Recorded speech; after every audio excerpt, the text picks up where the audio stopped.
أعلنت المطربة الشابة جويرية حمدي إحدى المشاركات في الموسم الأول من The Voice Kids عن قرار فاجأ الجميع.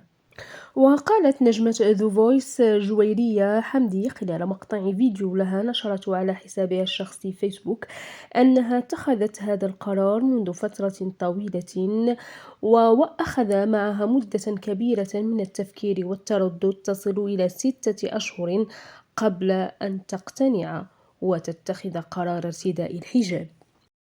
فيما أشارت جويرية حمدي إلى أنها تجاوزت الصعوبات لأجل هذا القرار، وقالت إن الله سبحانه وتعالى اختبرها بارتداء الحجاب، وعندما أرادت ارتداءه وارتدته شعرت بأن مكانتها رفعت في نظرها.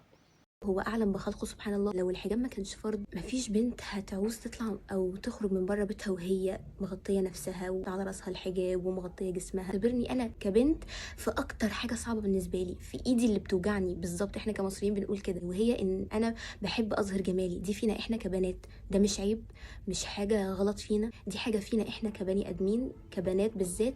إحنا ما بقولش إن لبس البنت هو مثلا اللي بيحرك الراجل إزاي ولا مش عارفة إيه، لأ، اللي نازل وناوي على حاجة عايز يعملها هيعملها بغض النظر. المنتقبات ذات نفسها بتتعرض لمواقف مش لطيفة. انا كل اللي بقوله ايه، حجاب نوعا ما بيعمل نوع ليا انا، مش للي قدامي.